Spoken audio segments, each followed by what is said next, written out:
There are legends round here, even if only in their own minds. Forgotten, but not dead. Some have tried to stop them, but they keep coming back.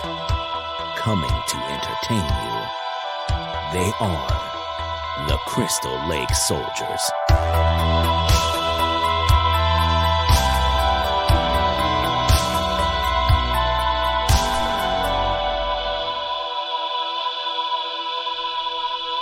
Welcome back to the Crystal Lake Soldiers podcast. We are on episode 22, and actually the last episode of the year and the decade. My name's Isaiah. I'm joined tonight by Sean, Mark, and Ted. How are you guys doing this weekend? Pretty good, man. Doing all right, man. Not bad, not bad. Awesome. Great to hear. Well, we've reached the end of the Christmas season finally. And we are recording this on Sunday night before New Year's Eve. So tonight we're going to take a look at the last 10 years, so the past decade. Kind of look at the different movies, video games, TV shows, horror-related that have come out. And just kind of give what our personal favorites are and whatnot. And then we're going to finish off tonight's episode with a review of the 1980 classic New Year's Evil. So just to kind of get things started, why don't we look at a little bit for video games? What are some of you guys' favorite video games from the last 10 years? Well, obviously, Friday the 13th. Yeah, that was a big one we played. Despite all the bugs and the bullshit and the whining and crying and the cancellations, we all had a fucking blast, and some of us wouldn't even know each other. Yeah. If it happened, so. Yeah, That's man. the truth, yeah. That's very true. We probably wouldn't even have this fucking podcast if it wasn't for that. No, probably not. CLS. CLS for life. For life.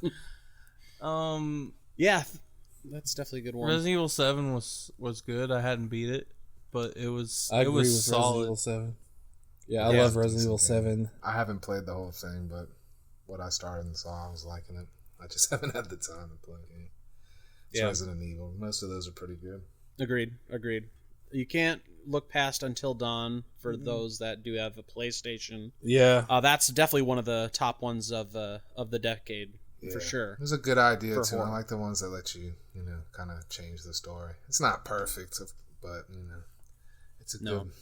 I like the twist on where the story went when I played it. You think it's this, but then it went the other way.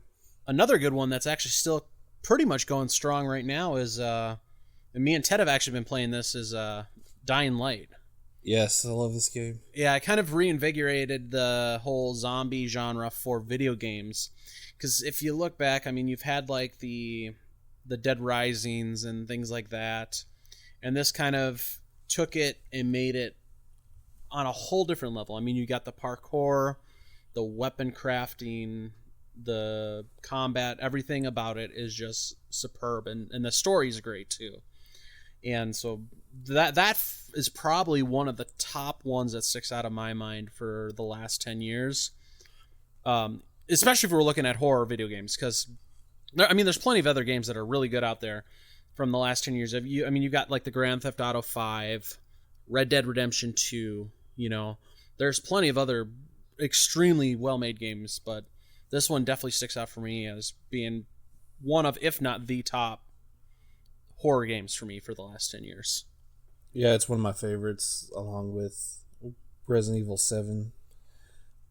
It's just fun. Man, I might pick it up. It looks fun. It's like $15 right now on PlayStation. Yeah, it's super dirt cheap right now. And that's you get why all I bought the it. DLC. Yeah, I love my ninja outfit. I'll tell you one, it was kind of hard, man, but it was still a decent game. It was Alien Isolation. Oh, yeah, I forgot about Yeah, that. That game was that. awesome. That game frustrated me to no end, but I kept playing it. Everybody. It's super difficult. But It's hard, but it's worth it in the end. Yeah. I love that game. That game is so fun. Because the AI is smarter than what they usually put in. It'll learn how you're like hiding from the alien. If you're hiding in the vents, the alien will come after you. You didn't want to fuck with that alien. Right. Nah. Another fun one was Doom from 2016. Yeah, the remake of it. I've just been playing that over maybe the last year because I have it on PS now. Okay. It's pretty fun though. Like it's the same game, but it's just they hyped up the graphics and 3D'd it better. But it's fun, man. I enjoy that too. Thoroughly enjoyable, that's for sure. Got your maps, looking for different colored keys. It took me back to the old Doom feeling. Yeah, which I think is what they needed to do with that franchise, because the last few Doom games haven't been as good for sure, and that one kind of really brought it back to its roots while updating it, and it made it feel new, basically. Yeah. So, but yeah, those are kind of the top ones. But definitely Friday the 13th, if not Dying Light, probably Friday the 13th is probably my favorite one. That's my favorite of the last 10 years. Yeah. I mean, like you said, it had its issues, bugs, everything else, all the bullshit with the lawsuit causing it to lose getting new content for it. I mean, besides all that, as frustrating as that whole thing was, it's an experience that we've wanted for so many years, and it did deliver. On what it gave us. It delivered on most shit. It just didn't continue, I guess. Right. But it was awesome, man. I had fun. Yeah, for sure. Hopefully the next decade is going to bring us even more, because I know, like, at the beginning of this next year, we're getting Dying Light 2 to kind of start off the whole new decade, so... And that's going to transition. I think it was last week, even though I didn't want to say that shit, but Predator looks fucking kind of cool. So yeah, I'll probably cave and I'll probably end up getting it, but I am going to wait at least a few weeks. I'm not going to get it pre-ordered or anything. That's for sure. So that's kind of for video games. Now let's kind of look at a little bit for TV here. So if we're speaking of horror television, what are some of you guys' favorites from the last 10 years? I thought they did a good job, honestly, man. There wasn't like tons of stuff, but there was some pretty good stuff out there. The Strain is probably my favorite out of all of it.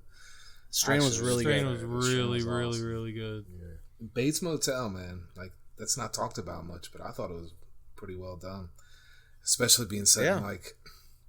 I mean, it was more of a drama, I would say, honestly, than a horror. I didn't like it. Slowly developed, and I enjoyed it though.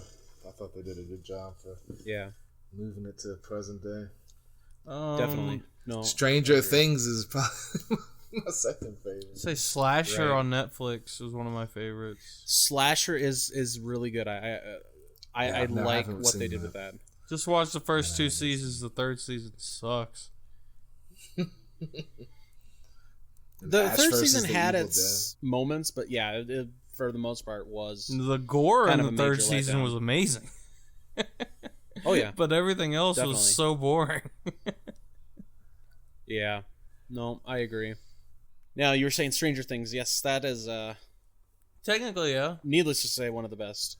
Yeah, I enjoyed that. I still need to watch the last season, but the very first season impressed me so much, man. And that's still my favorite out of all of it. But it hasn't. Honestly, I haven't seen an episode I didn't like yet. So. Yeah. Nope, I agree. And Ash versus the Evil Dead. That came out of nowhere and was really awesome. That was amazing. Yeah, that would be my pick. Is Ash versus the Evil Dead is probably the best. We all know you love The Walking Dead, Ted. In Ted's defense, he hasn't seen some of these. Yeah, I don't watch a lot of TV shows. Period. So. And no one will mention but Ash vs. Evil Dead is great. But Teen Wolf was a good fucking show. That's just because I haven't seen you keep telling me that. you keep telling me that. I just haven't seen it it. And nobody wants to watch it because it's an MTV show. But I mean, that's not why I like the means Scream. Well, maybe not you guys, but a lot of people don't want to. Scream was alright when it started, man, but it kind of lost me. I thought they were setting up for something better, but I don't know. And then I watched one episode of the second season and didn't like it. So. Right. So a couple others we had to throw in there for, especially setting milestones for. I'm not even talking Walking Dead because fucking screw Walking Dead because I'm over that show. It was great at first. American Horror Story. Eventually, it got played out, man. You gotta, Walking Dead when everybody loved that first season, man. Like there's so, it was good to start. So American Horror Story. was another one that's been a mainstay of the last 10 years. Because that premiered on, I think it actually premiered in 2010. Either 2010 or 2011. Yeah, that's one I've never checked out. And I watched like 1 or 2 episodes of this one they did recently, which was okay, but I never finished it. So. But I know everybody loves it. Everybody seems to love it. Right. And then after that, you do have The Haunting of Hill House. I was gonna mention that. Yeah. Because that's a good one. The first season of the Purge TV show I thought was pretty decent. Like, yeah, I'm I would not a big agree. fan of all the movies, but except maybe one of them. But what about Holliston? That was great. Holliston's great too. I didn't even think of that, but that's a good mention for sure. Yeah. I wish they'd hurry up with the season 3, but yeah, it seems less likely because it was like 3 or 4 years ago. Adam Green said they were prepping for season 3, and they had like all the cast do a little photo, and I haven't heard anything else about it. Nothing's coming. Right. So I don't know what's going on if they just finally maybe he's recording canned it and soon. He's pulling a Victor Crowley. But yeah, Holliston's great. I love that show. That show's same. Is hilarious. Definitely. It's a huge love letter to not just horror films, but just cheesy sitcoms from the 80s, 90s, and it just works well. The cast is great. Adam and Joe are great playing themselves. All the cameos and the guest stars we have. I love that they had. Kane Otter always tries to kill himself when someone says Freddy vs. That's the best. Danielle Harris is a pill junkie. She's just seducing Adam just so she can take his root canal pain medicine. That's great. Yep. She makes him wear the Michael Myers mask with a ball gag in it. She's like, I've been bad, Uncle Mikey. And he's like, what the heck? And then Kane comes in there. Kane comes in. And he's like, oh, heck yeah. And he's like, I was in the bed. It's too weird. He gets up and runs on the roof. That's great. God. Yeah. So 3 other ones that were kind of on my list for the top TV shows of the last decade. Just quickly, number 1, Hannibal. I thought NBC did a great job with that show. Then there's Castle Rock. Yes, the first season. And yes. And then finally, what was it called? The Terror. If you like slow burn, The Terror is amazing. So that's an AMC show. They've got 2 seasons.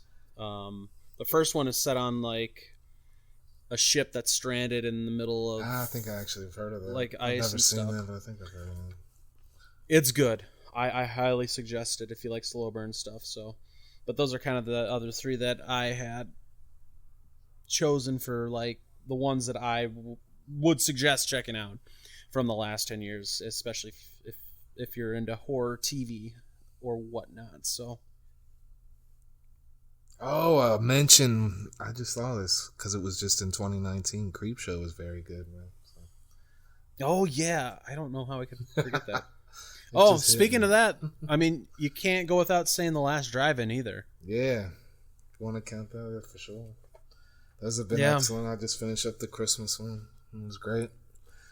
Darcy, you guys are forgetting. You guys are forgetting the Sci-Fi Channel original series Z Nation. Truly, television show of our time. I tried. I didn't forget it. I didn't forget it. I tried to watch it and couldn't. I never watched it. I just remember seeing trailers for it, and I was like, pass. I say that about a lot of TV shows, though, so I'm clearly not the person to listen to when it comes to TV shows. Unless you're talking like sitcom like Married with Children and whatnot. Yep. I'll throw one more out there just for that. It's not really horror, but Gotham was pretty good. So. Actually, Gotham was pretty good. Actually, that was great. Yeah. It's caught me by surprise. Normally, they don't do well with Batman very often, but I thought it was awesome. The best thing they've done in recent times.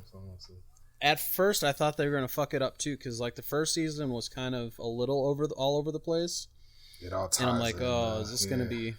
But yeah, after that, they really amped things up, and it turned out really, really well. That's for sure.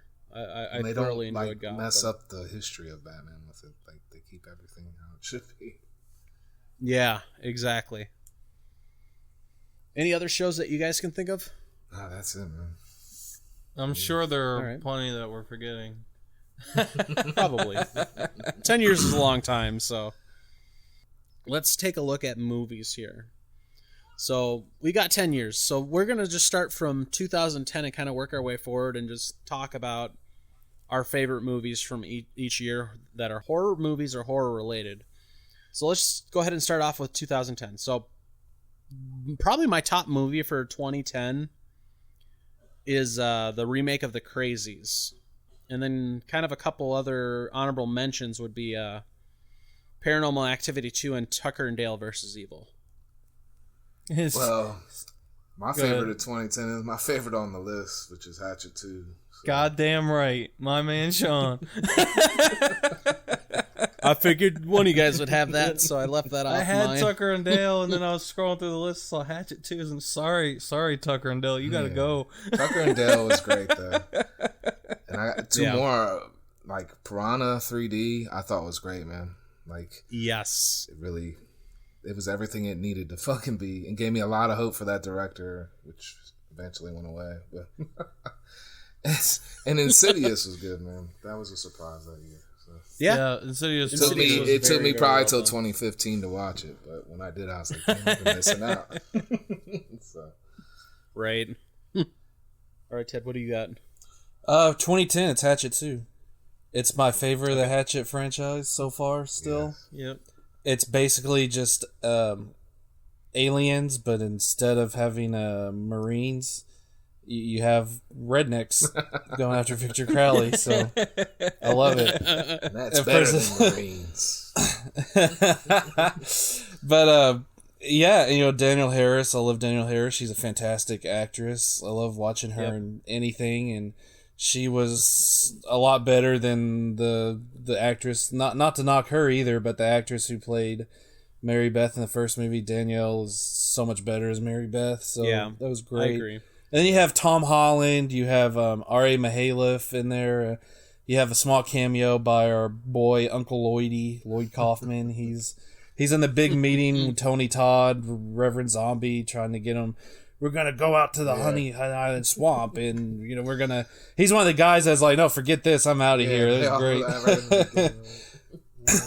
great. He's just like, I'm not hearing anymore. I'm out.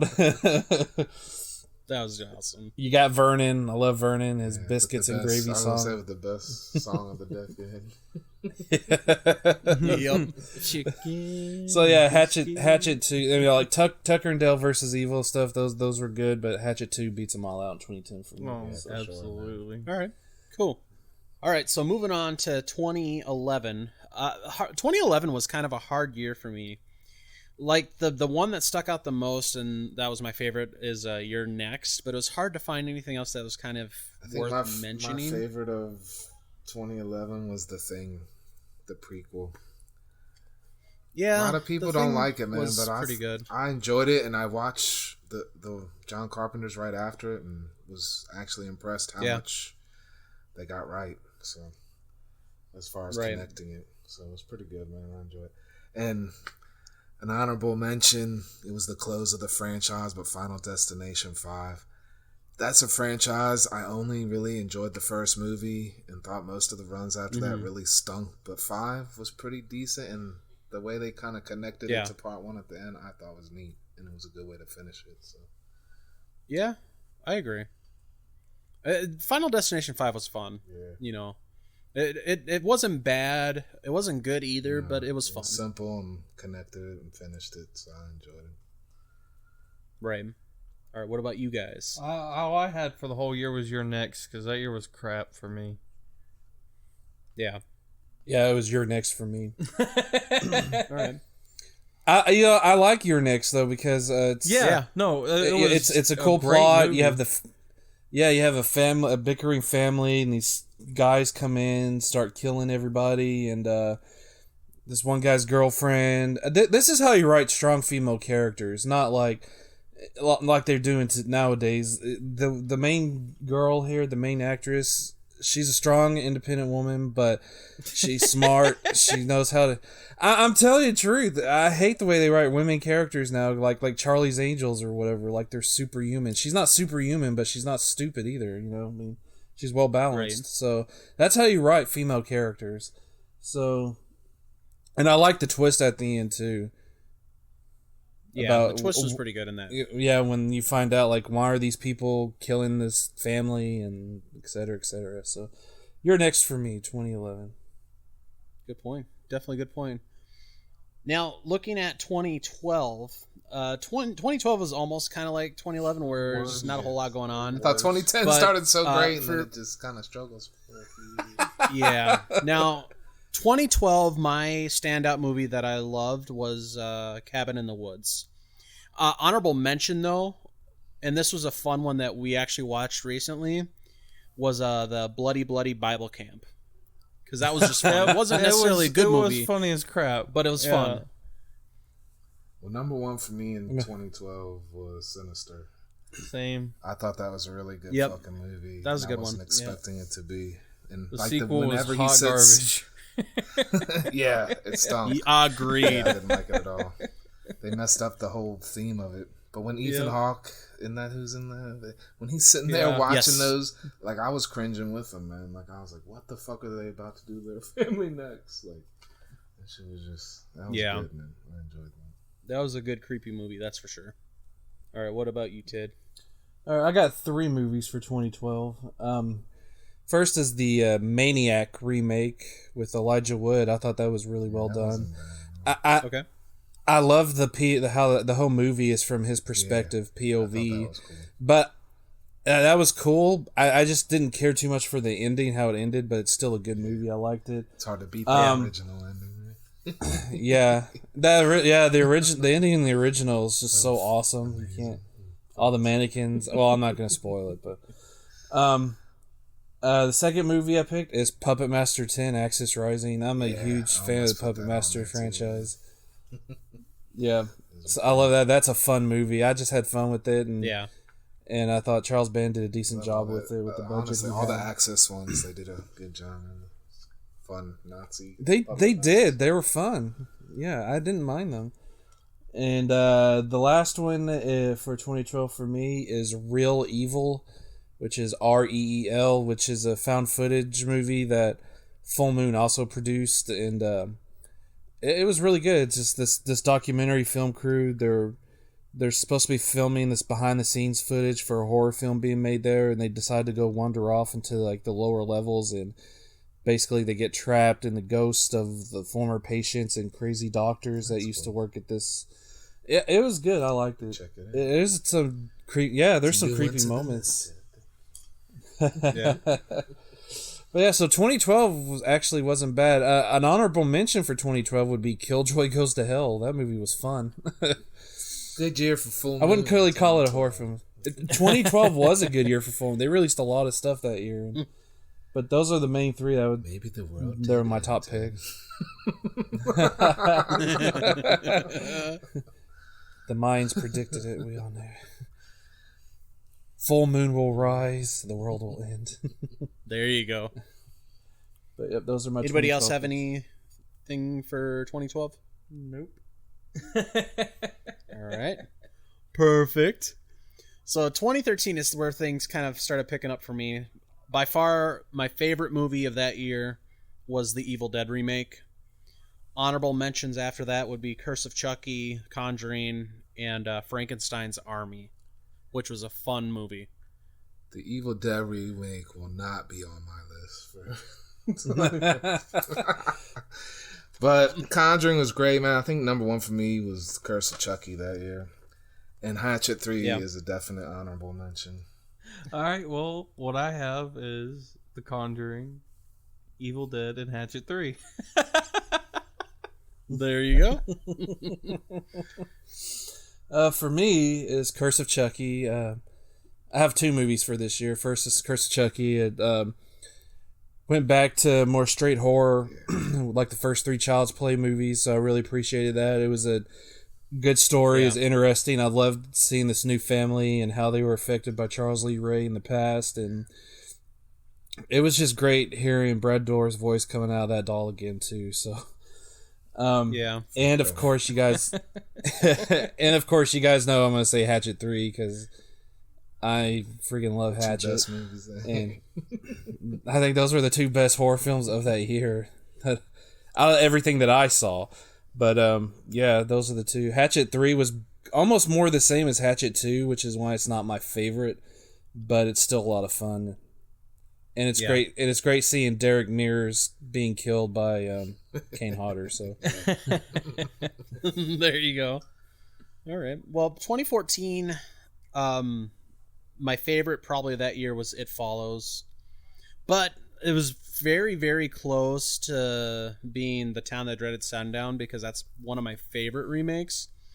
But then also some just 2 other honorable mentions was there was the kind of a found footage type movie called Creep. If you haven't seen that, I do suggest that was good. It's pretty good. And then Wolf Cop was pretty good too, and that was a fun movie. Yeah, that was good. And number 1 for me is The Town That Dreaded Sundown remake. I thought that was a great remake, and Anthony Anderson was fucking excellent. An honorable mention is Sharknado 2. Freaking great movie. Hilarious, and it's what introduced me to the franchise. And honestly, maybe made it not as great because that one was just the best. And another honorable mention, Purge Anarchy, which is the only Purge movie I really liked. I forgot about that. That's what I thought Purge was going to be in the first one. So I thought it was really good, man. Just the thought of being... That's not what we got in the first one. Just the thought of being, if they actually did some ridiculous shit like that, being stuck out and not being able to get to where you think you're safe is just insane. So, yeah. Those are mine for the year. I got The Babadook. A lot of people hated it, but I really liked it a lot.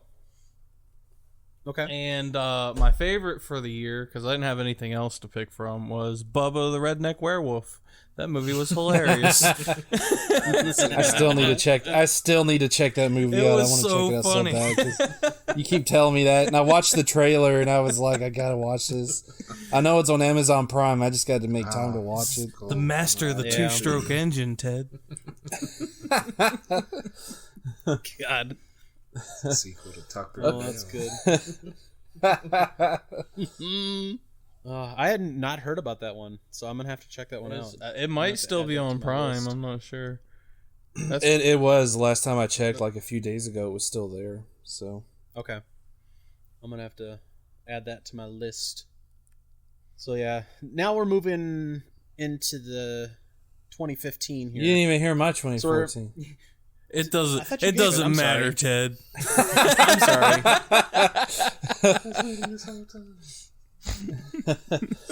I'm sorry, Ted. Go ahead. If you guys really want to hear it. No. All right, 2014, I got 2 movies. The first is It Follows. A very interesting concept for a movie. You basically have ghost STD and you have to pass it on to somebody else so it doesn't kill you. That's basically what it is. I love this. I love the synth score. It's very John Carpenter-esque. Yes, and I loved it. Yeah, so I really enjoyed the movie, and I thought the acting was great, and there was a lot of tension. I mean, the fact that whatever this thing actually is, it just walks towards you until it gets you and kills you. So you can like go halfway across the world, and you might be good for a while, but it's still coming for you. Yeah, so that's the freaky part about it. And the second movie, I would say Trophy Heads. Yes, thank you. I had that, and when I redid my list, I forgot to put it on. That's a good one. I love that movie. So crazy guy who's a big horror movie, B-movie fanatic, starts kidnapping all the old Scream. I said Scream. I can't talk now. Scream queens. Like, he kidnaps Linnea Quigley, Brink Stevens, Michelle Barr. He really was nailing Jacqueline... all the Scream queens. Jacqueline Lavelle, Denise Duff, who was in the Subspecies movies. She's okay. He's kidnapping them with the help of his mom, and he's basically remaking the movies with them, but it ends with him wanting to kill them at the end of each scene that he films, and he wants to take their heads and mount them on his wall, hence Trophy Heads is the name of the title. It's really good. It was really well done, and one of my favorite Charles Band flicks. I still have to break that Blu-ray open. I've had it, and I just haven't had time to get around to watching it, so... Now you know what you gotta do on New Year's Eve. You gotta watch Trophy Heads. That's my homework for the week. You gotta watch Trophy Heads on New Year's Eve. It's creepy because it makes you think, man, there are people out there who just live in their mom's basement, just watching these B movies and obsessing over these actresses. And I mean, his mom was like such an enabler for him. She's like, "What's wrong, dude?" He's all, "Oh, they're just getting older, Mom." Like, well, that's why you watch them on DVD, man. Yeah. Right. He's like, "I gotta preserve them." And he's just nuts, and so is his mom. So like I said, it's a great horror film. Good. Very unnerving at times. One out like, ugh. All right, now we'll move into the second half of the decade. So looking at 2015, actually my favorite movie from 2015 is The Invitation. Now this is one of the best slow burn movies in the last, I don't know how long. It's so well done, I think. And it's just keeps escalating, and I loved it.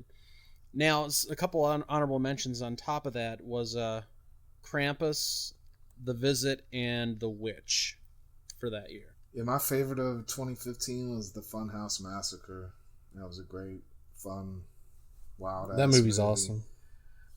I just enjoy Robert Englund in the beginning and the big ass clown that you don't want to mess with. And there you go. The girl clown, I can't think of what her name is, but anyway, Hot Pants. Yes. No, I'm just no. Her real name, I think it's Babyface. I think it's Babyface or Baby Doll or something. I think it's Baby Doll if I'm not mistaken. And yeah, that movie's honorable mention, The Gallows, which I thought was pretty good. The ending was a little corny for me, but the movie itself I liked. I just hated the ending. And The Final Girls, that ending left a lot to be the ending was, I mean, they got a new one coming out or just came out. I don't know if it'll be any good. But and The Final Girls, I liked the idea in the first half of the movie, but then at some point it really started to lose me. So, but then I thought they were worth mentioning. So. Well, all I had, because I couldn't find anything, was Sharknado 3. But I didn't think of Funhouse Massacre, but that's definitely my favorite. Well, there you go. You're welcome. Thank you, Sean. I was just rolling through the list, the Wikipedia list for. Yeah, it wasn't on there. The movies from that year, and the only one on the entire list that I had seen was Sharknado 3. So I was like, oh, I guess that's it. Like The Witch, I'll say was okay, but I don't. Something was missing for me in that. It was more interesting than it was good, if that makes sense. Like, yeah, well, and with that, like that movie, Hereditary, and kind of Midsummer, they're kind of like an acquired taste, I think. See, I enjoyed Hereditary much more than The Witch.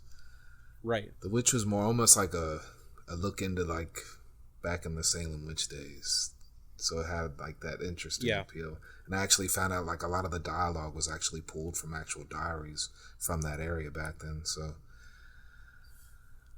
but I don't know, something was missing, but it was still alright. All right, Ted, what do you got? Well, I got 3 movies for this year. The Final Girls is one of them. Really entertaining. I love the concept and thought it was just really fun. I love the characters, and I loved how it's just poking fun at all the tropes of slasher films. I love that stuff, like Behind the Mask, things like that. Of course, Behind the Mask, that movie took it seriously. This movie took it in just a comedy route, but I put it on there just because that's why it's spoofing the whole slasher cliches and everything, and it has a heartwarming story to it also. I love the girl is getting to see her mom after her mom's been dead, and so I like that aspect, even though it's not really her mom, it's the character her mom played because it got sucked into the movie, but still to her that's her mom, and I loved that.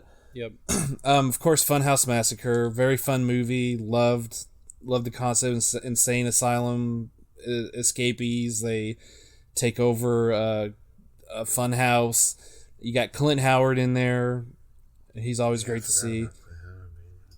Yeah, you've got, of course, as Sean already mentioned, you got Baby Doll. She's amazing in more ways than one. And you have a former cast member for Married with Children, the guy who played Bob Rooney on Married with Children, one of Al's friends. He's the cannibal guy. So I like the characters in that movie. Again, it's just fun. It doesn't take itself too seriously, but it does take itself seriously when it comes to the kills and stuff. Yeah, it is. It's good. And then my final pick for that year would be Maggie. It stars Abigail Breslin and Arnold Schwarzenegger, where Arnold Schwarzenegger's daughter, played by Abigail Breslin, is infected with the zombie virus, and he's going to have to turn her over to a government facility soon, because that's how the government's contained it as this zombie outbreak. And throughout the movie, you see her changing, like her skin's getting like grayer, paler. It's kind more of a drama than anything else. Not horror, but it's still, it's kind of a horrifying experience if you imagine, like, this is your daughter. If you're a father and you had a daughter and this really happened, you're like, it's not a happy, it's not a happy-go-lucky movie. No, like the scene where she sees her friend being taken forcefully by the police when he's like in his bedroom, and you remember that scene, and the cops and the government agents like drag him out. No, it was just, wow. So it's not a happy movie, but I thought it was really well done, and so that's why I made my list for 2015. Some good choices, that's for sure. Moving into 2016, this is where things really start to pick up, I think, for me, for the decade. My favorite movie of that year, it was very, very close between two of them. The one that kind of inched out being the best for me was Don't Breathe. I absolutely fucking love that movie. But a close second was Phantasm Ravager for me. And then some honorable mentions was Hush and the Belko Experiment. Yes. Phantasm Ravager was my top movie of 2016. I was glad to finally get a freaking movie out of that franchise, and just felt right, dude. It felt right. They did a good job. And nearly 20 years later. Yeah. And I got a few honorable mentions, man. Like 2016, things started picking up in horror, I think, man. Things definitely getting better. Mm-hmm. The Belko Experiment made my list. The Void from Netflix was kind of out there, but it was pretty good. I forgot about The Void. I don't like any of the Blair Witch movies pretty much, but the Blair Witch that came out in 2016 was pretty damn good, man. So, yeah, actually, that one actually was pretty good. And I don't know if this is really a horror. It was more of a thriller that I watched by mistake called The Shallows, where the chick's out on her surfboard or whatever, and the shark's trying to get her. That was pretty good. Yeah. Okay. That was pretty good. And Fender Bender was fun. So, there was a lot of movies. I could go on and on. Split was good that year. Split was pretty good. So, but I'll stop there. Yeah, I hadn't had that much excitement about 2016, but I got Don't Breathe. As far as everything that I saw, I mean, there was a few that I saw that I could have just thrown on the list, but I didn't really like. Don't Breathe for me was really good. It was made by the guy that did the Evil Dead remake. For me, I thought it was great. There was some out there shit at the end of the movie that was kind of really weird, but overall, I like the movie. That's all I got for 2016. Sounds good. All right, Ted, what do you got? I got 3 movies for 2016.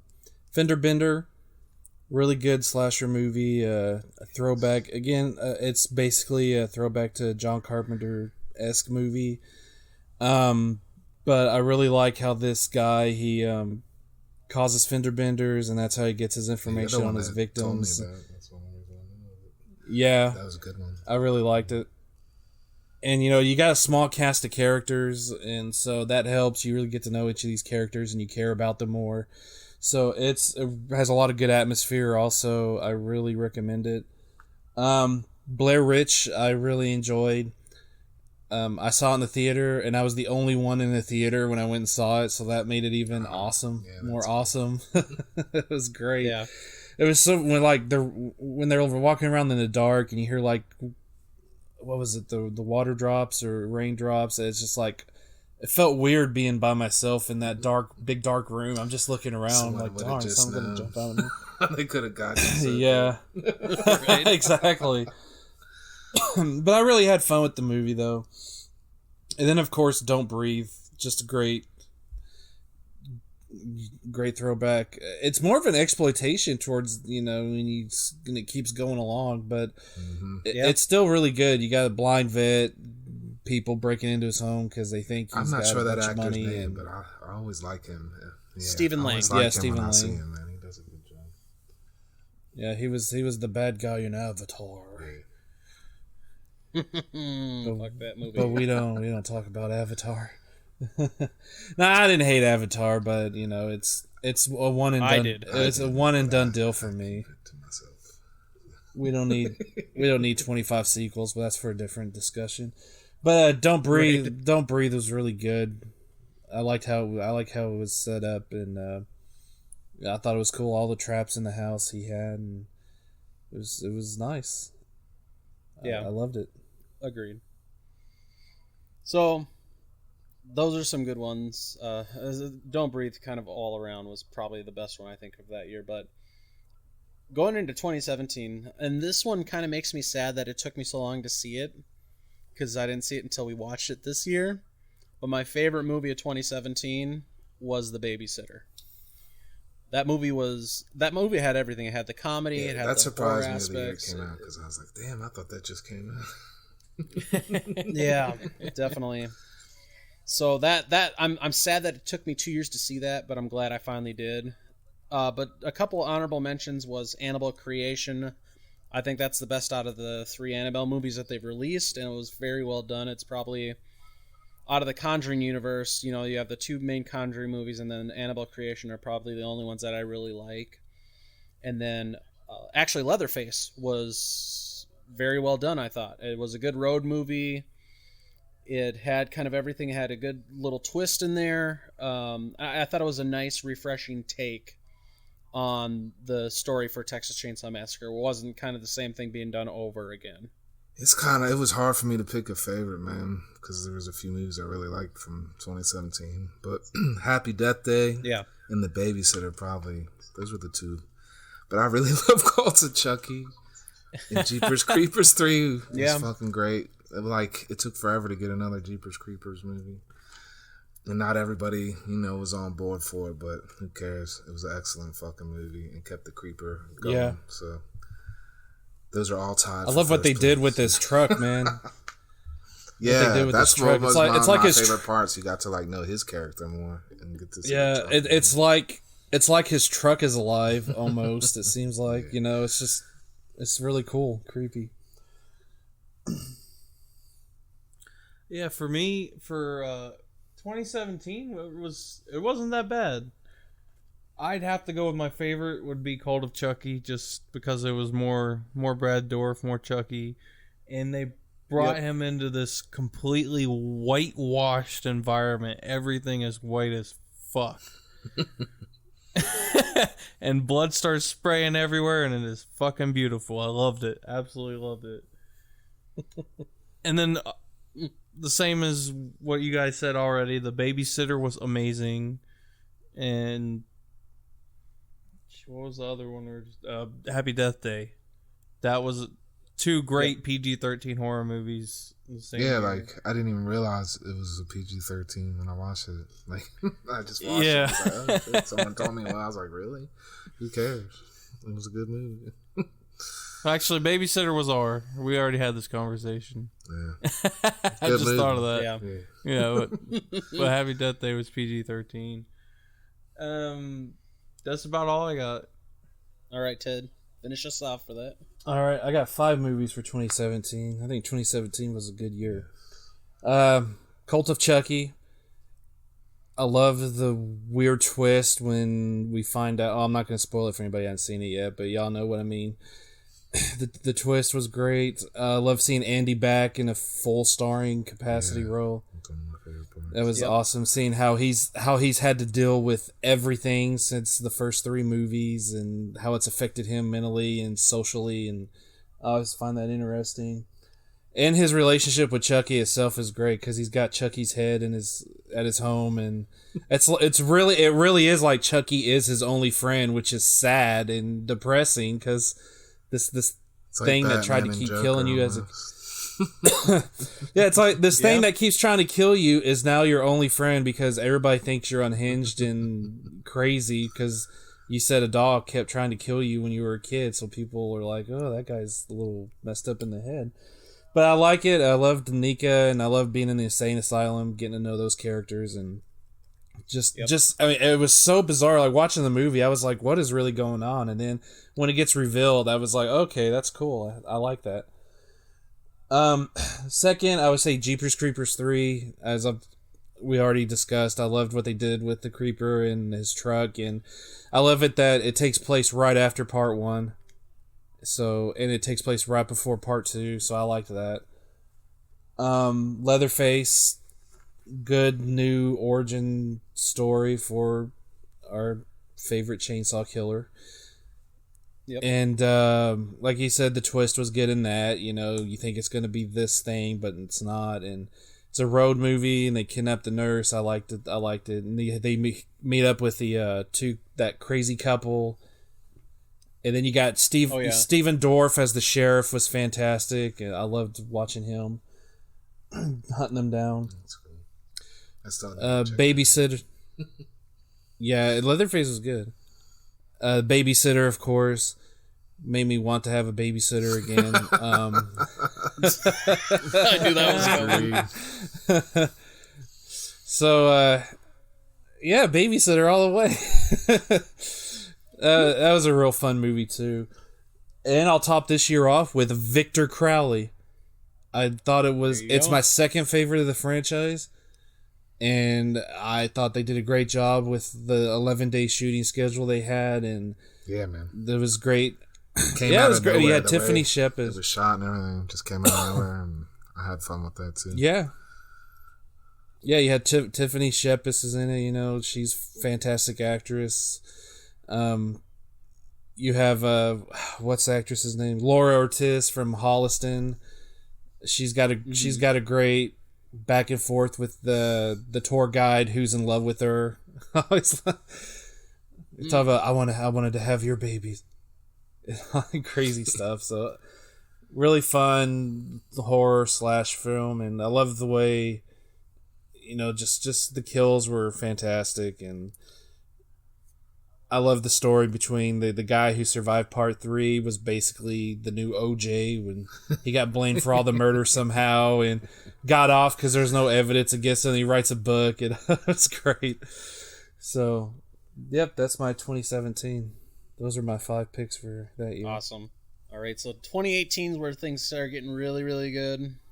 Obviously, I know you guys already know my favorite for 2018 because I've talked about it a lot. But Halloween, by far, is my favorite fucking movie of 2018. I love that movie so much. I've seen it so many times now. But actually, some other good ones for that year was The Strangers Pray at Night and Hellraiser Judgment. I thought were some pretty good honorable mentions. Yeah, The Strangers Pray at Night was pretty good, man. Overlord wasn't really a horror movie, but it was like an action movie with horror thrown in. I thought that was kind of fun. That was good. Insidious 3. I've enjoyed all the Insidious movies. I think I left 2 off whatever year it came out, but this was a good one. Yeah. I think wasn't this the key one, or was that part 4? I can't remember. Either way. I think 4 was the key. 3 was the one with the girl in the apartment with her dad. The 4th one was the key one. 3's still a good movie, though. I still like it. Yeah. And 3 was pretty good. 2 honorable mentions, I guess, or however we're going to do it. But Cloverfield Paradox, excuse me. Even though none of this Cloverfield stuff has meshed together and makes any sense, as a standalone movie, it was still pretty interesting. And Children of the Corps Runaway, I thought was a pretty good story. So, 2018, man, was great for horror. There was all kinds of shit. For me, my favorite for the whole year was Hereditary. That movie was perfect. I went into this movie expecting to see another bullcrap, slow burn thriller movie. Nothing really happens, but it kept me interested the whole time and made me really excited for Midsummer, which I haven't seen yet.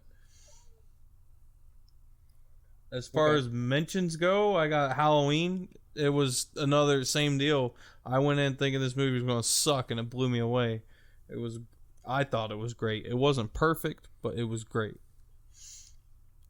The Apostle on Netflix was a little something I heard on the radio, and I checked it out. It was really good. It was about it's like a period piece type horror thing where back way back in like the before America, there was like religion was ruling the world, and they joined this religious cult in an island, and it got really spooky and creepy. It was really cool. And Summer of '84, that movie was awesome. I still haven't seen That's that right, yet. I forgot about that one. I didn't want to add something I haven't seen. But I've heard it's good, man. That was a great movie. I just need to see it. All right, Ted, what do you got for us for 2018? 2018, obviously Halloween. I loved it. I loved the relationship that Laurie has with her daughter and granddaughter. I love that Michael killed the annoying podcaster people. Huh? I see what you did there, Ted. I was getting ready. That was the only part I did not like of that movie. Is that guy? It wasn't even the girl. The guy was so freaking annoying. For me, it was like, that entire scene, man. The whole scene was stupid. Terrible. It was so terrible. I'm not saying anything. But when I remember seeing that in the theater, and that first scene played, and I was like, "Oh my goodness, is this what I'm in for?" I almost walked movie? And it just got better and better and better. Yeah, so, that's for sure. But yeah, so almost Halloween as if they did it on purpose. It makes me wonder. Yeah. Strangers Pray at Night's the second pick for me. I love that movie. I saw it twice in the theater because I just loved it. I loved it's basically like the first Strangers was basically a 70s home invasion exploitation type thing. I wouldn't even say exploitation, but just a 70s home invasion horror film. This one is just an 80s slasher film through and through. At this family, they're taking their daughter to some sort of boot camp or whatever you want to call it, some type of special school. They end up staying at this trailer park that one of the uncles owns or whatever, and their aunt and uncle own. But our killers are there and starts hunting them down and terrorizing them, and it's just real fun. I enjoyed it. Enjoyed the music. Total Eclipse of the Heart. That swimming pool scene is fantastic. Yes. I loved it. Best scene in that whole movie. And honorable mentions, I will say Hellraiser Judgment was really different from the rest of the franchise, but still not bad. Too bad it didn't have like a bigger budget to flesh everything out, but still I enjoyed it. And I really liked Children of the Corn Runaway, except for the ending. I hated that ending, but the rest of the movie I thought was fine. But those are my two honorable mentions for 2018, because I didn't go to the theater a lot that year. So my two would be Halloween 2018 and Strangers Pray at Night. So going from a great year like 2018 into 2019 is kind of bringing us out of the decade in a little bit of a whimper. I mean, there are some highlights movie-wise, but there's not much. Like, my favorite movie of this year is probably The Lighthouse. Just because I love the aesthetic of it. I love the look of it. A couple honorable mentions. I mean, Child's Play was really good. That was very close to being my favorite of the year, but The Lighthouse just barely edged it out. But otherwise, Ready or Not is kind of really the only other one that kind of really stuck out, for horror. Well, when I looked at 2019, I got sad and realized I haven't seen shit this year. So most of my list was shit I want to see. So, but I'll put the few that I did see first. So, My favorite isn't even a film; it's a fan film, and it was Friday the 13th: Vengeance. That was fucking just so much fun. I enjoyed the hell out of that. Critters Attack was pretty cool, and Three from Hell was pretty fun too, man. So I forgot about that one. I don't know why I keep forgetting these movies. I want to see Child's Play, Happy Death Day to You, It Chapter 2, and a whole bunch of others. Those were the three that stuck out that I haven't seen. And Child's Play looks awesome, man. I'm sure it's a great movie.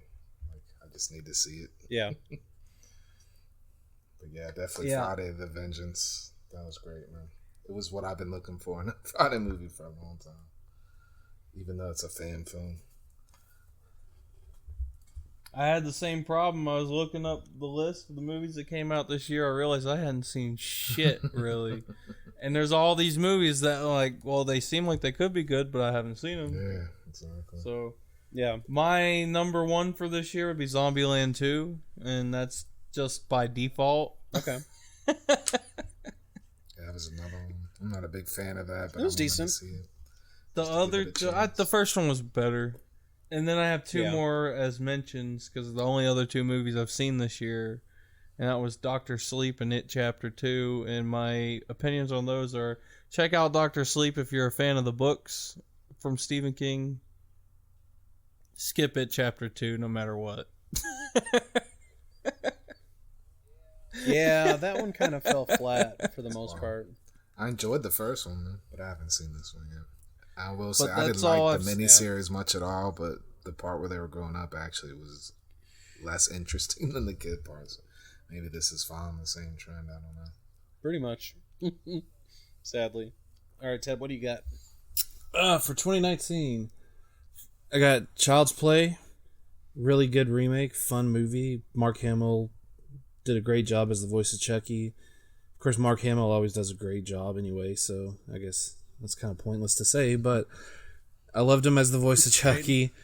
There's a lot of good humor in it and some good tension moments, and it's one of my favorite remakes of the modern era. I guess you could say that since the remakes trend started, 2003 pretty much, or something like that?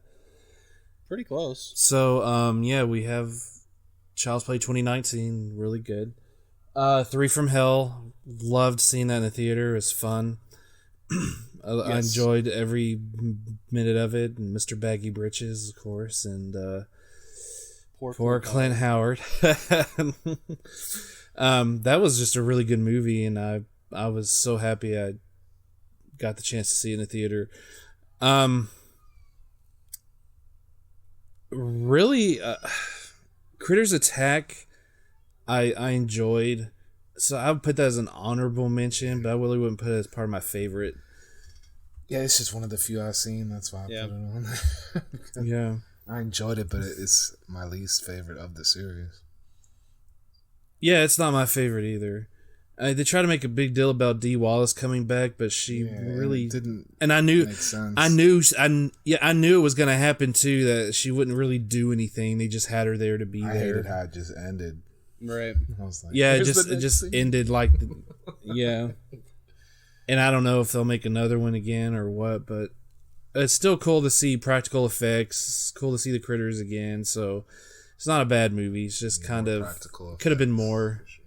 Yeah, I'm for practical effects, Chris. You know me, practical everything. Definitely. So yeah, that's my pick for 2019. Like you said, Isaiah, it's pretty much not the best year to end a decade of horror, but still not total. Not bad. Yeah, not bad. Not a total disappointment or anything like that.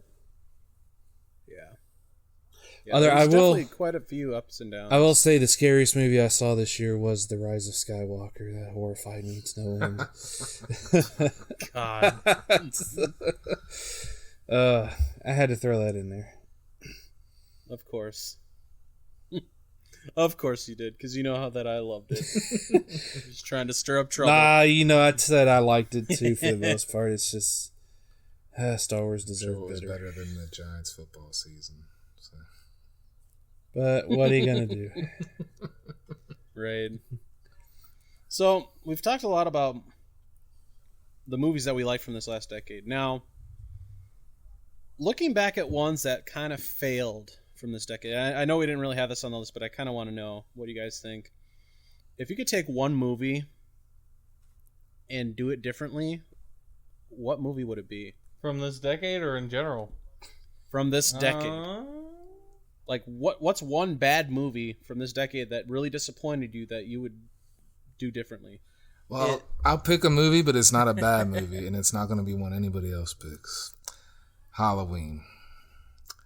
I would have liked it to have been different. I thought it could have been a lot better. It wasn't a terrible movie. I don't hate it. It just was missing a few things from me. But I'm definitely looking forward to the next one coming out to see where they go with it all. So, but I would like to have seen it be a lot different of a movie. Really? All right, what do you guys got? What I could think of off the top of my head, I would change the ending to Children of the Corn Runaway. I liked the movie. It's just the ending I didn't like. I would have changed the ending. That's what I would have changed.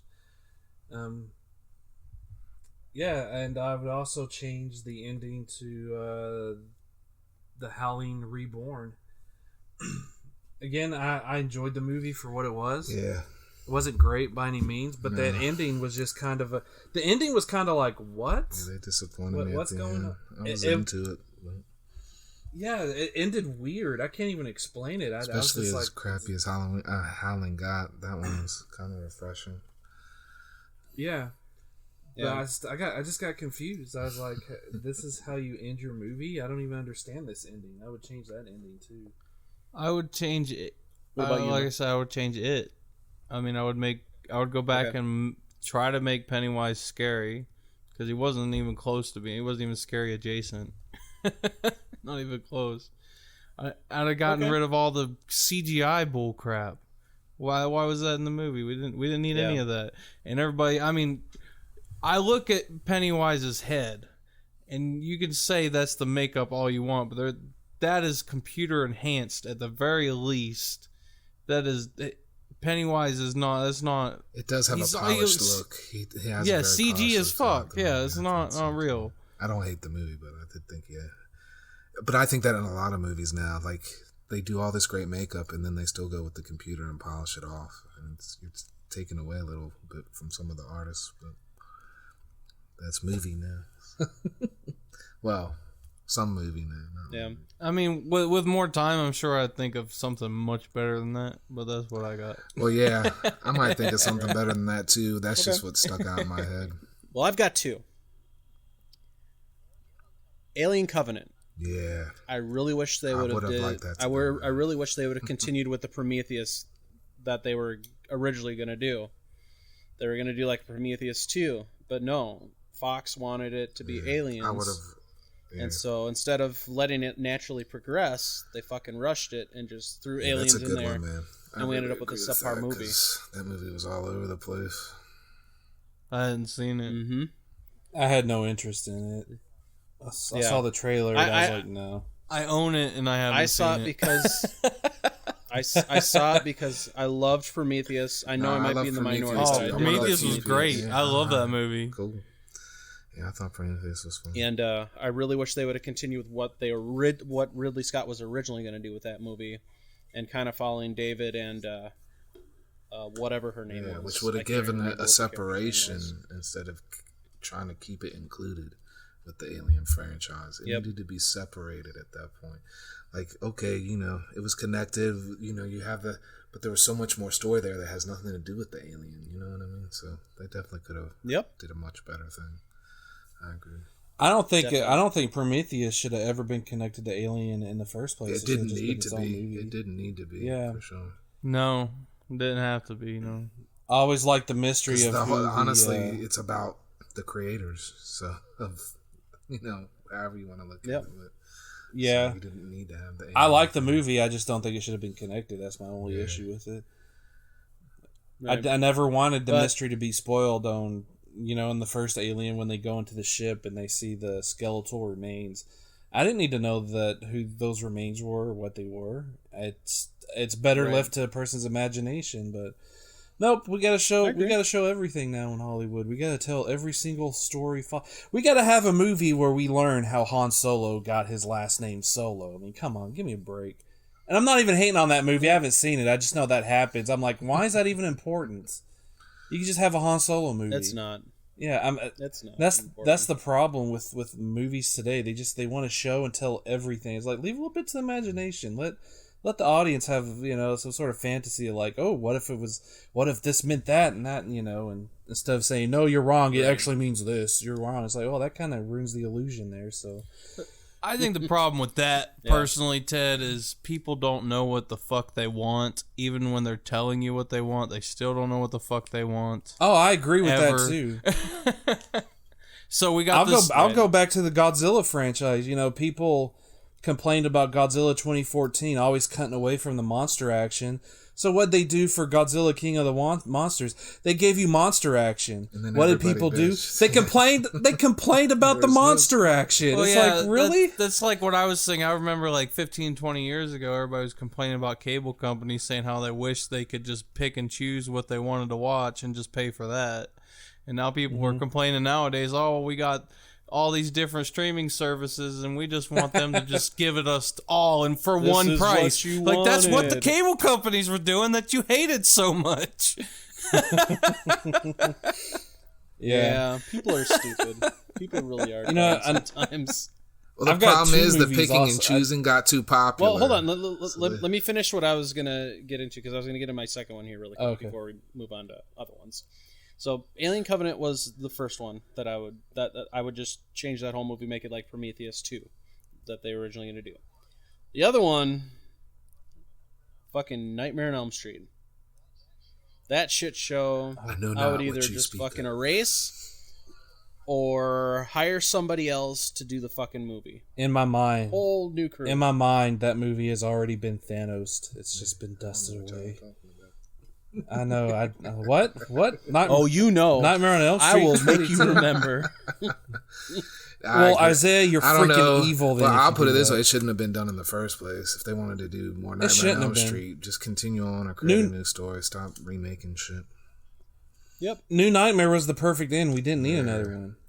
And without Robert, they can try what they want. They can get whoever they want. Without Robert, it's not Freddy. The end.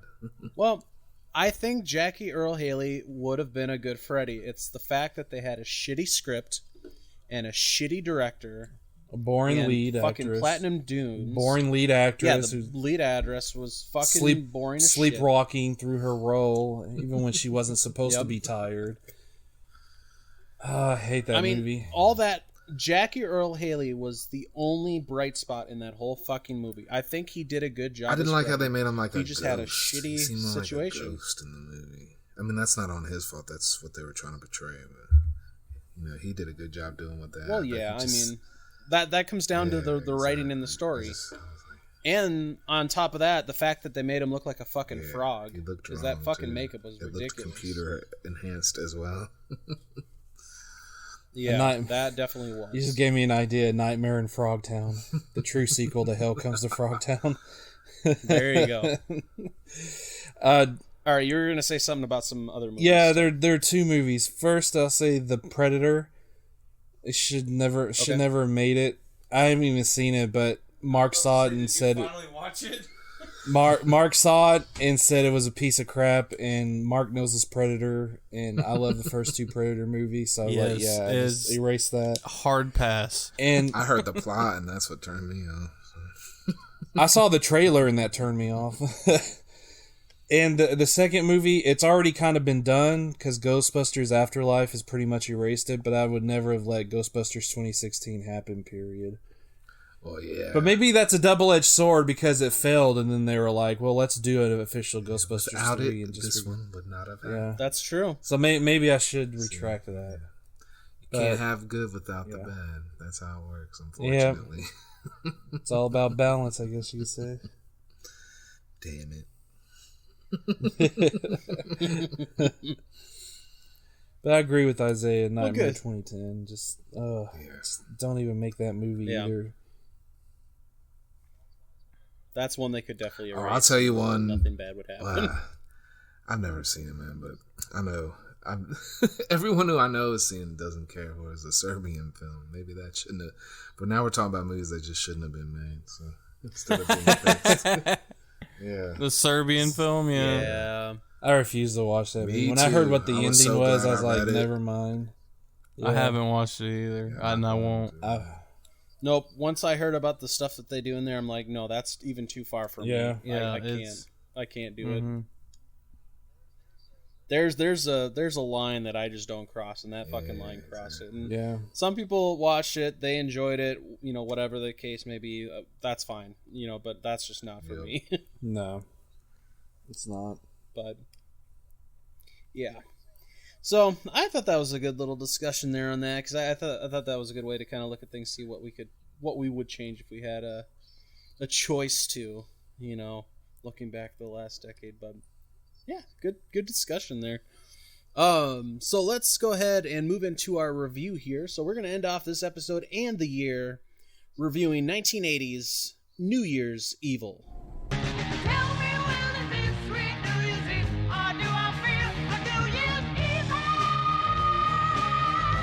One night, they were celebrating New Year's Eve. He was out, ending their life.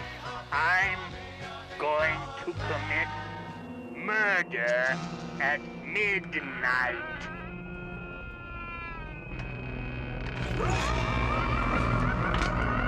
Call me evil.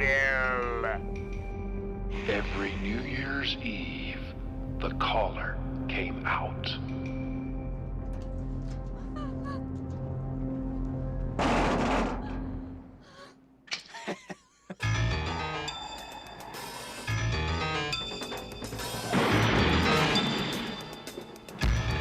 Please. I'll do anything you want. We can even get it on if you want to. I won't make any kind of fuss.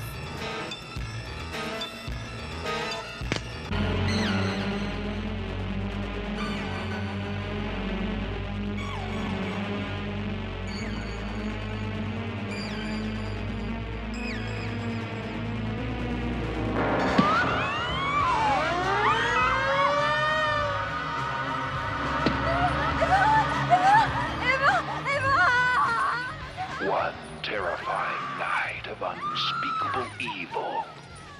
New Year's Evil. New Year's Evil was released on December 19th, 1980. Stars Roz Kelly and Kip Niven, and was directed by Emmett Alston.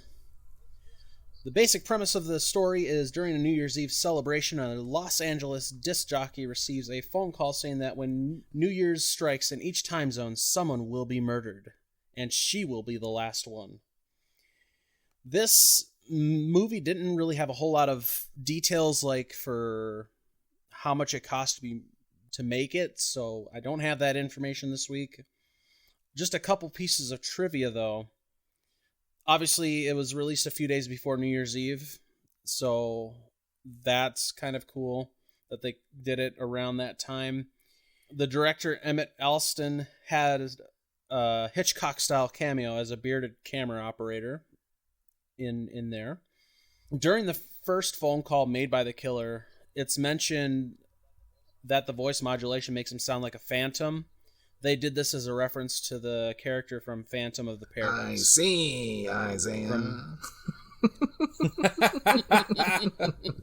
That's my favorite part of the movie. I love this movie, but I can't wait to hear him talk. Oh, fuck. My favorite part of this whole fucking movie is the music. That opening music. The music just makes me smile whenever I watch the movie. Takes me back. I just don't know if I want to be there. Oh, that music's amazing. Right? Yeah, a canon classic, man. I don't know if it's people look at it that way. It is a canon film. Yeah. Yep. Yeah, good stuff. Good music. Before I think it was before the famous Canon logo. Before they had developed the logo, but it's a Canon film. Yeah, that's probably one of my favorite film companies from the 80s. Those two guys too, man. Like, oh, definitely. They got a documentary they did over here for them, and if you know anything about them, like they always had to respond to everything or come up with their own version. And when they heard that they were making the documentary, they made their own documentary about themselves to come out at the same time. So, yeah, good stuff. So, kind of looking at this movie, one of the things that I do like about the movie is the fact that they show you who the killer is. So they don't try to mask him or like hide him where you don't see who he is. You know, you can see him even though you don't really know who he is until the end of the movie. I liked how they handled that. And he does a great job as being a freak. So. Yeah. There's some good chase that chase sequence when he chases that girl through the park or the football field or whatever it was, and she's hiding underneath the stands. I love that chase scene. Yeah, it has some good tense. I think that's what I like about it. That started in the drive-in, wasn't it? What's that? Didn't that start in the drive-in? Yeah, because she was with her boyfriend or getting it on or about to get it on. And he shows up and just completely blocks the guy, and he's like, no sex and horror, you know better than that. And chases her, which is great. She gets rescued, which is a rarity in these types of films, especially since this is one of the first copycats of Friday the 13th / Halloween, because Friday the 13th copied Halloween. They say so in the interviews. And then Friday the 13th was huge, so then everybody wanted to make their own themed horror film, and so this was one of the first, the New Year's Evil. Well, let's correct this because Black Christmas was before Halloween, so that was the first. But Halloween perfected it, so don't get pretentious on me there, dagnabbit. Psycho was first. Suck it. Thank you. Well, for holiday horror, Black Christmas was first. Peeping Tom, hello. So you suck it. That's what... No, I'm just kidding. What about Texas Chainsaw Massacre? It was Texas themed. No, that was 74. I can't remember. It I wasn't think a Psycho holiday. was It was a state. When did Peeping Tom come out? Do y'all remember? I can't remember what year. I thought it was the 6th, or was it the 70s or the 60s? Because I don't quite remember. Peeping Tom was in the 60s. I know that. I mean, I think Psycho came first because Psycho was right at 1960. But yeah. Anyway, but I mean, that's a great chase scene. I love the scene when he picks up basically the two chicks at that bar. And that's just pure comedy gold because you can tell he's getting annoyed by the one, and he's just like, "Oh gosh!" He wants to kill her right there. I know he was so annoyed with her because she's so stupid. It was great. I like how you get to see each countdown too, instead of like it just coming down to one. Like there's a few murders, different countdowns, and also the son is completely fucked in the head. He's so fucking emo. Yeah.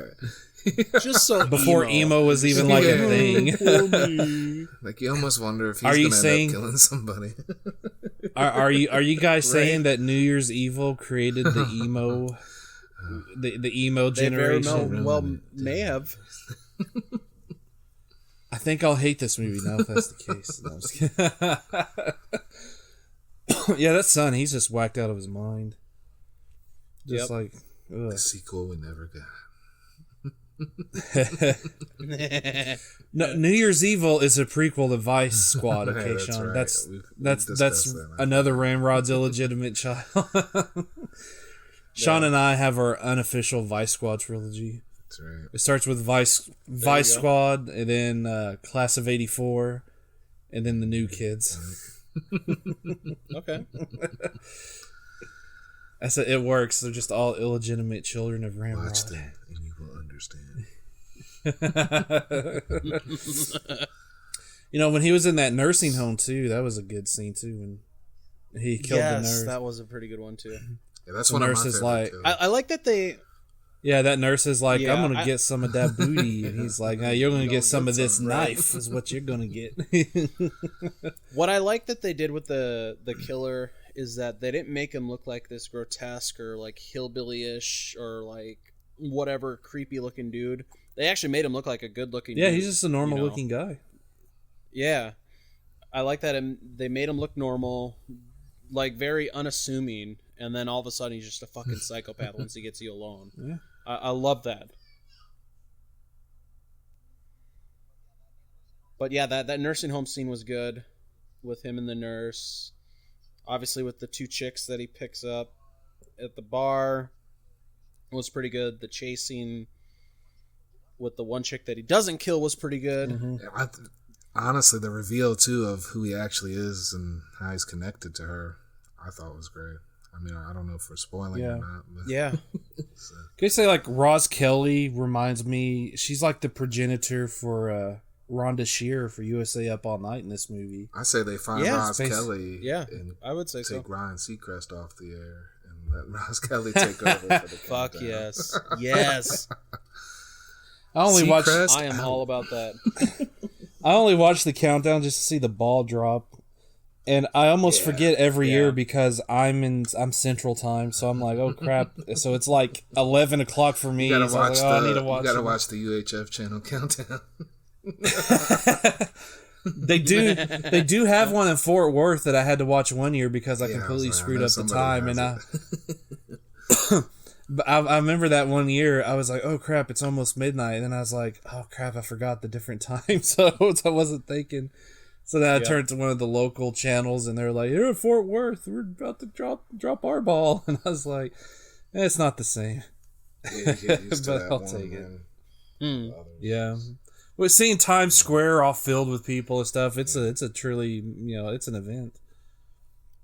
Yeah, that's for Fort Worth, everybody's like, already turned in for the night for the most part, or they're drunk out of their minds. I'm that guy that I'd be real pissed if I worked in Times Square.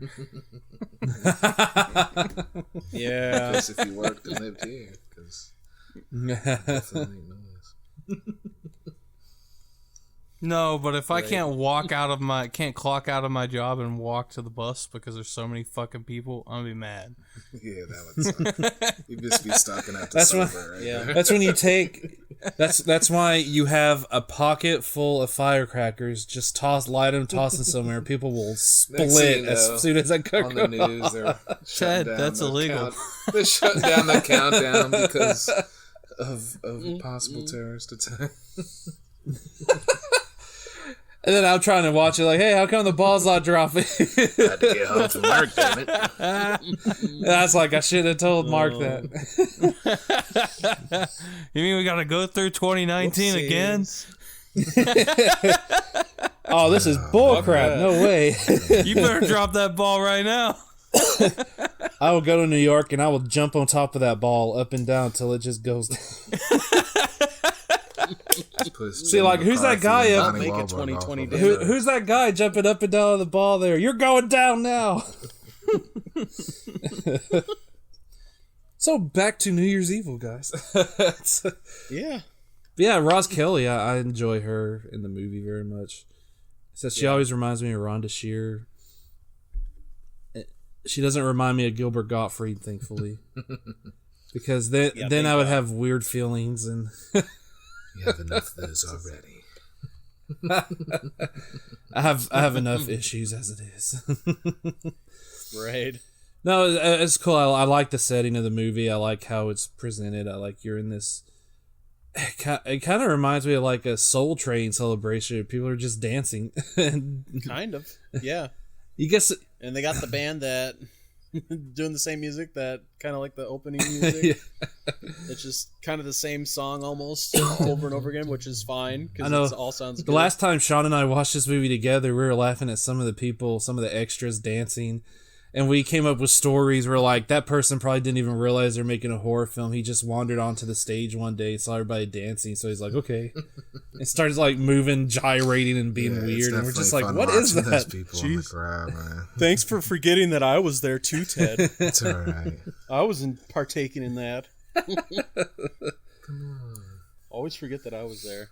I'm just so forgettable. It's okay, guys. We'll help you guys remember each other. Next week, Mending Friends. That's why my ex-girlfriend broke up with me. I kept forgetting her birthday, so I was just like, whatever.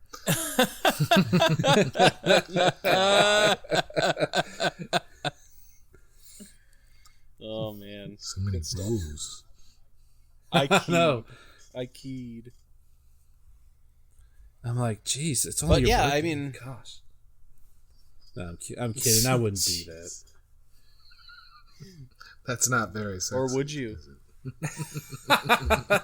That's very unsexy, Ted. How's my voice now? Oh God. Here we go again. Anyways, back to the movie. So, once the killer finally shows up at the hotel, things really start building.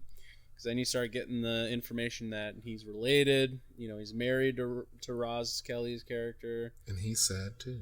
And he just wants attention. This busy, hard-working woman. Right? She thinks she is. That whole ending, though. That climax is perfect. I love it. It's great. Yeah, it really was. You know what would have been great if they would have had him yell, "This is what you get for not cooking in the kitchen anymore," or something like getting out of the kitchen. something stupid. It's so stupid.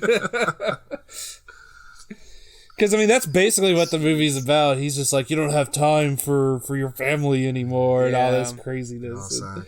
It's not a normal. That's pretty much what it kind of boils down to with him. He's like, you won't have sex with me anymore, so I'm going to kill you. That'll drive a man crazy. Lack of sex. So we get through this whole movie of him killing all these people. He ends up on the top of the fucking roof. Just to fucking go over this edge. I'm like... Which is great. That was it was good, but at the same time it was kind of like, that's kind of like the payoff for the movie. It's like, oh, okay. You didn't think this out very well, Rich. That's not the payoff though. The payoff is at the after that in the ambulance. Well, yeah. That's the real payoff. Yeah, that's true. But it's just kind of like with his character, it's kind of like he was building up and then all of a sudden it was just like, it was just kind of like him just taking a dive over the edge, and both metaphorically and physically speaking. If you would have just cooked meatloaf Tuesday night, none of this would have happened. It's a perfect time to make a sequel for this. We just got to keep that same subject matter. Yeah, I didn't even think about that. Yeah. Want you New back Year's in the Evil kitchen. Part 2. Why did you leave? Jeez. Is it because of Donald Trump? Oh God. Anyways, let's steer away from the political stuff here. So, overall, any of our listeners have any complaints, you can send your letters to Sean, and here's his address at 75109 Boulevard Avenue, New York. Harlem, New York. 113th Harlem, New York.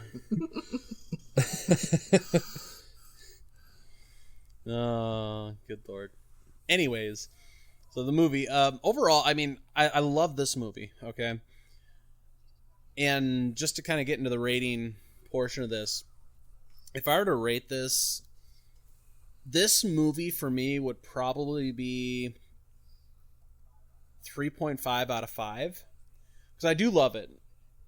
The ending for me, with him just kind of going over the edge, it didn't really feel like there was a payoff with his character, in a way. So that kind of hurts it for me. But at the same time, the music kind of gives it an uptick for me. So that's kind of where I land at 3.5 out of 5. I'll give it a 4 out of 5. It's one of my favorites to watch this time of year. I just haven't gotten to it quite yet, but the year's not over. So. Yeah. 4 out of 5, though. Exactly. What about you guys? I'm going to give it a 0 because I haven't seen it. What? Next week, Mark will be doing a whole review of a movie by himself.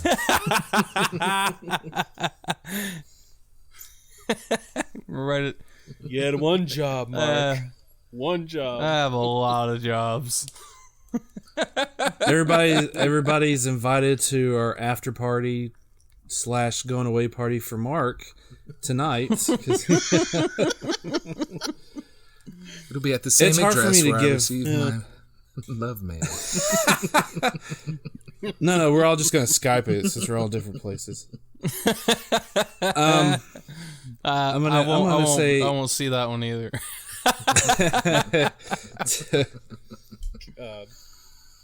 Don't you think I'm sexy, Mark? You don't want to see me in Skype. All right then. That might be the scariest movie I've ever seen in my life. There you go. That's for the sexy uncle crack last week. So now I get you back. Okay. So there you go. Good job. I'm gonna say my rating. It's hard for me to rate any movies on a number scale because I don't. It's hard for me to how do I rate something that I enjoy, but. I guess. Who cares? Yeah, I guess if I had to do a number, it'd be like a 4. I like the music. I like the setting. I like the characters. I have fun with it. It's not the greatest movie. It is far from the worst. It's very enjoyable. So I will just say on an enjoyable scale, 4 out of 5. It's definitely one that you should check out if you haven't seen it. It's one that I enjoy watching every year. Amazon Prime on for New free, Year's man. Eve. Yep, it is on Amazon Prime. Right now it's out of print on Blu-ray, so that's going to be hard to find. But definitely on Amazon Prime, if you have that, you can watch it for free right now. And there's multiple. Definitely get that. There's multiple titles that are going out of print starting 2020 from Shout Factory themselves. Yep. So get ready. Let's not end this on a depressing note, though. We'll save that for next week. That is depressing.